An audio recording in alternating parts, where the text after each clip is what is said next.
Now, Final Score with Nick Walters on Fox 16.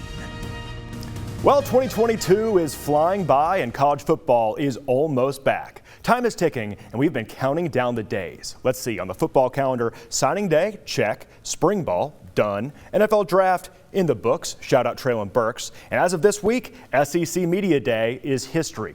We're less than 6 weeks away from this house being packed to the brim yet again. Across the state, there's good reason to call the Hogs and turn on that jukebox. Year 3 under Sam Pittman is looking up. The team higher in preseason ranks than they've been in a decade. Well, today on Final Score, we revisit this week's Media Day. So instead of us talking Hogs, Razorbacks themselves do it for us. Wednesday morning was Arkansas's turn to take the podium. If Sam Pittman's in a suit, you know it's a big occasion. The Pitt boss and QB1 KJ Jefferson, they both came in classy to talk Hogs. Jalen Catalon and Bumper Poole also spoke to the media in Atlanta. But before his team gets serious, Sam Pittman got to have a little bit of fun at Media Day and show off that personality we've all learned to love. We got to get better. I mean, if you're at Arkansas right now, everybody's doing so much more than we are. Are you comfortable saying Arkansas has arrived? No. And a second question, do you want Texas and Oklahoma as permanent rivals? Yes. The hog statue on your property. Sign says don't get on the hog, but there's a few people that do. I wish they'd read the sign. Well, Dorian Gerald's been there so long, I told him the other day, I think Houston Nutt brought him in. I don't know if you know this, but you're 16-6 against the spread, so I wanted to say thank you. How much? 16-6. Go Hogs. Love it. There's never a day that go by he's not joking. He's always joking on the field, and just being able to have a coach like that is really in tune with the players and not just treating the players like robots and really building a relationship with the players is extremely amazing, just the way he interacts with us on a daily basis. Pittman's got all the jokes, and the team he puts on the field may be no joke. Let's take a look at who Arkansas will play this year, when, and where. The Razorbacks head into the fall camp with September 3rd circled on their calendar. They kick off the season by hosting Cincinnati, a team coming off a college football playoff appearance. Now looking ahead, the Hogs start SEC play against Spencer Rattler and Mississippi State. The Hogs have a big rematch at AT&T Stadium with Texas A&M. They'll try to start October by spooking the Crimson Tide. The team's bye week is fittingly after playing BYU, pretty close to BYE. And this is big, hosting LSU and Ole Miss down the stretch. They're dodging Georgia this year, but Arkansas is still gearing up for what's thought of as the toughest schedule in the nation. It's hard to go from 6 wins to 9. It's certainly harder to go from 9 to, each win you go up is harder, and it's harder to maintain. And especially in the SEC, and no disrespect to the East, especially in the SEC West. And then they had college football playoff team and BYU, who's 21-4 over the last 2 years and been waiting to the top 20. You got yourself a schedule. So, listen, I love it at Arkansas. I'm not complaining one bit about it. We're University of Arkansas. We'll go compete. But it's tough. You said you're a program on the rise. When you look ahead to 2022, what would you call a successful season? Just getting over that hump, just try to maintain, just getting a 10-game winning season, just getting over that hump from 9 games, just taking that next step forward. That's our team goal, is just being able to get over that hump and take the next step and try to get a 10, 11-game win season. This year's Razorbacks are thought of as contenders, not just because of their upset wins or a bowl win, but also kind of thanks to a loss. In November, Arkansas went toe-to-toe with Nick Saban and mighty Alabama in Tuscaloosa, keeping the Tide on their heels. Trailing by 6 with just 5 minutes left, ultimately losing 42-35. KJ Jefferson proved that he can play with the big dogs, throwing for over 300 yards and posting 3 touchdowns to no picks. Even punter Reed Bauer threw a score. Arkansas had their ugly losses. Let's not talk about Georgia here, but Coach Pittman says that Bama loss was a moral victory that shows just how far his Hogs can go in his 3rd season on the Hill. There's a big deal in believing you can do something before you can do it. I think that's with life, anything.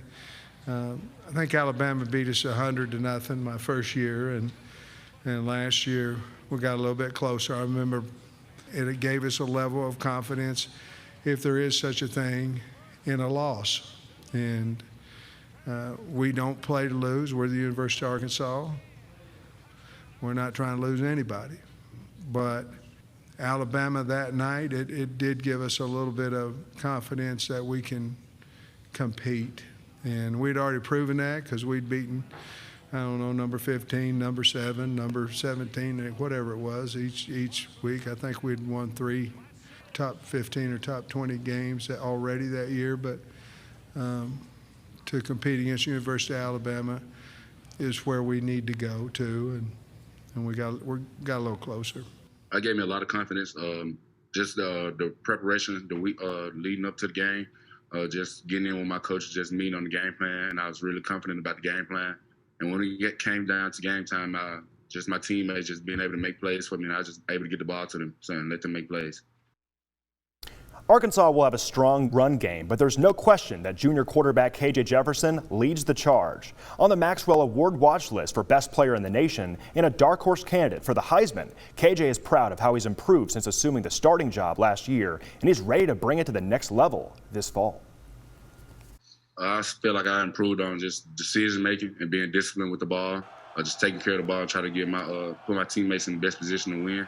And I feel like just leading forward and moving forward, I just want to be more consistent and just keep being more vocal on the leadership role. I mean, we all just bought in, just locked in, we are just buying in the process, just believing in each other, being more and more confident each and every day, just coming in, working, and then just also just being able to just come in and just love one another and just really bond and get to know each other just not from a football standpoint, but just on a personal level.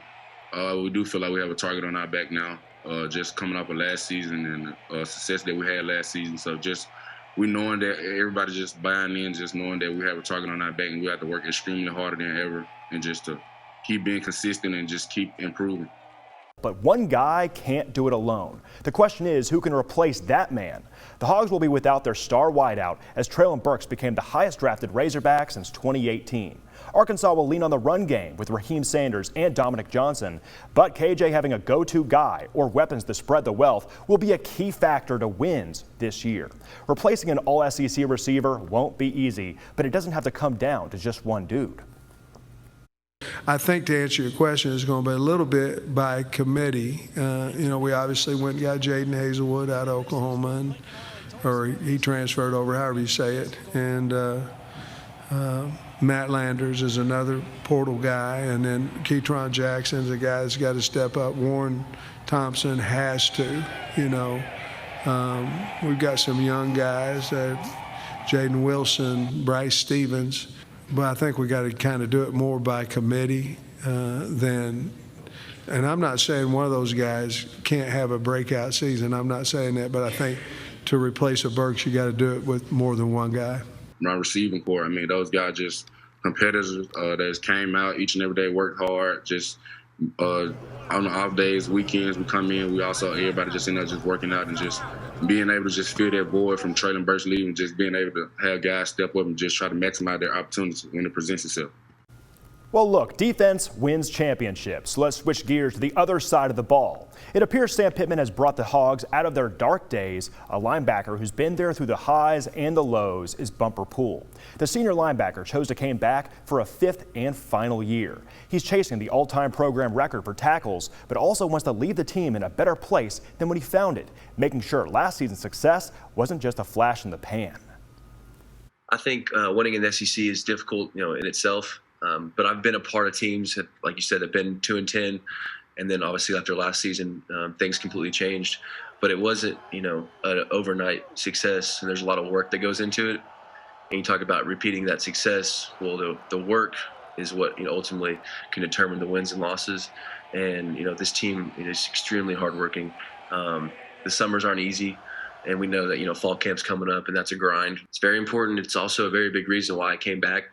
And there was a lot of older guys leaving, and I just felt that I wanted to come back to be able to set a standard of how you work, what you do to end a season. Because we had that success last year, I didn't want it to be one of those things where it would just happen and then it's gone.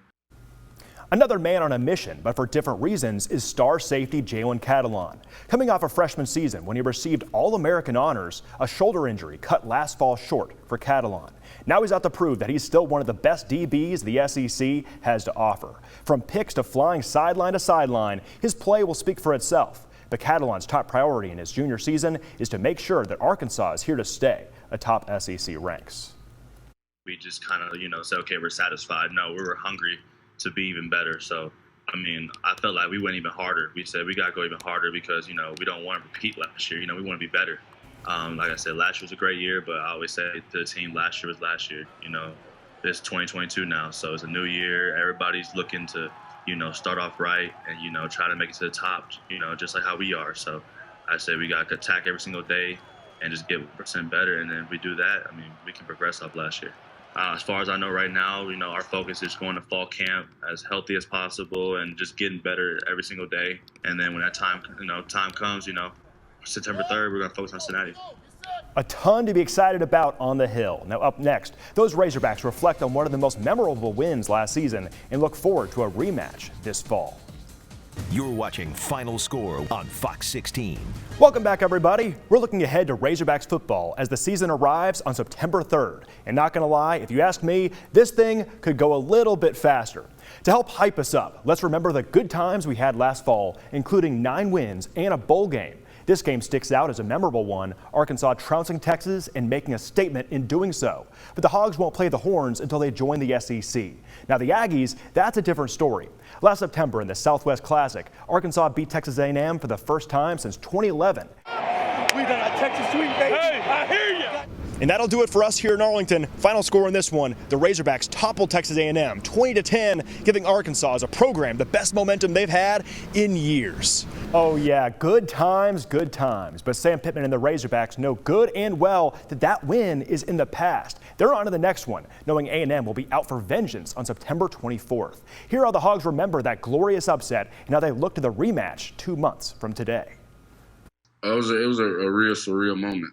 Just being able to just win one of our trophy games, being able to just bring that back to Fayetteville, and just also just be able to just live in that moment, just embrace that moment, just with my teammates, and just being able to just overcome a lot of adversity that we've been through in the past. Just shows that the program is on the rise. We're heading in the right direction, and we want to keep moving forward and keep improving each and every day, and try to get this program back to where it used to be. Very important, and I'm from the Dallas area, so I've been going to that game, watching that game for quite some time, and to be able to be a part of the team that made it happen was cool, very special. But I think it's also big because it's a big recruiting area also, and they see the Hogs winning in Dallas. That's important. That's big, especially for the Dallas area. So very, very cool game, and looking forward to being back there this year. That was definitely, it was a great feeling for us. Finally snapping that losing on the streak against them and finally coming out on top, but I always look at, like I said, when it comes to our mindset, that was last year. I know they're coming hungry to, be back on top on us, and I know we're trying to, keep that going. So, like I said, I think the game's going to be another, 4-quarter game, and we have to come out on top. We're going to have to go back to our off-season training of, just paying attention to the details and, like I said, just having a blue chip and keeping that going. So it's going to be an exciting game for sure once again. I think this is the team that has the work ethic to make it happen. Obviously, the SEC is a battle. It's a grind every week. But I think that if you don't have that mentality, first off, you don't stand a chance. And I believe that this year we have guys that, want it and have the confidence to feel like they can do it. We'll just have to see if the Razorbacks can give us more memories like this one next fall. Now, after the break, we'll head to Conway for a look at the UCA Bears before their big season. Hey everybody, we've been going over the Razorbacks in the SEC Media Day as anticipation grows for this fall. But UCA hosted a media day of their own on Thursday, so let's dive into those Bears. While they lose 3-year starting quarterback Braylon Smith and star wideout Tyler Hudson, they gain a new QB in Northern Iowa transfer Will McElvain, and a younger team in general may play to their advantage. The turnover and the change has been good. It's guys that are coming in that are hungry. They're looking for work. They're looking for opportunities to compete, to play. I felt like last year we were an old senior-led team, and I think to a certain extent that hurt us. And that may sound crazy, but as I evaluated our program and our season last year, I just felt like we were worn out. I felt like I don't know that we had the fire that some of these young new faces have in our program this year. So I think it's been good. I think it's been refreshing in all 3 aspects of the game: offense, defense, and special teams. And I think you're going to see a great version of what UCA Bear football can be this year. Yeah, I think if you ask anybody on that team last year, we probably were a lot better talent-wise than 5 and 6. So more so this year is we're just focusing on the little details. It's a different chemistry this year. I definitely think it's better than last year. And I think LaJuan and T. This is a great duo. But now that we got 4 other good receivers and a good quarterback, we can do a lot more this year. Like, I feel like the offense is in good hands with the O-line and Will and Darius. I think that we trust them. As far as the defense, I think we can be better. We'll be better this year because of the confidence. You know, it's a second year in the system. We're working well with our defensive coordinator and other coaches. But when you're teaching a whole new room of quarterbacks, and you're teaching a lot of new receivers, I mean, you're starting from square one. So I think it's made us better as an offense. I think it's made us reevaluate ourselves on offense a little bit. Guys we've got in that room right now are really true dual threat guys. They can really run the ball as well as throw it when they have to. I think it's going to help, especially, you know, having as good running backs as we do, to have a quarterback that can, you know, take some load off of them and keep them fresh, and also, you know, just play creative and instinctive and make plays. I think obviously it's going to help us on offense, just having that element. You know, in years past we probably haven't had an elite running back, and then last year we got one, and that you know, helped us in more ways than we ever would have thought. So getting a mobile quarterback, I think it's going to be kind of similar situation. I think it's going to bring aspects. This is as deep in quality a running back room as I've ever been a part of at UCA, and it starts with Darius Hale. I mean, when you finish second in the Jerry Rice Award, being the freshman of the year in the nation, you know, and then be the ASUN Conference freshman of the year, several All-American teams, such a solid presence in the backfield to have. Helped boost my confidence. Towards the end of the year, it was smooth roll. It was easy, like it was practice every day, every time I got on the field. So I definitely start off this season the same way. And for this upcoming season, I'm really happy that we have a dual threat this year. It's definitely going to clear some running lanes for me. So it's a different chemistry this year. I definitely think it's better than last year. Now, don't forget, UCA's schedule is headlined by a trip to Ole Miss in non-conference. Between the Razorbacks and those Bears, not to mention UAPB, A-State, and our friends in D2, it's going to be a lot of fun this fall. Stay with us for more Final Score. You're watching Final Score on Fox 16.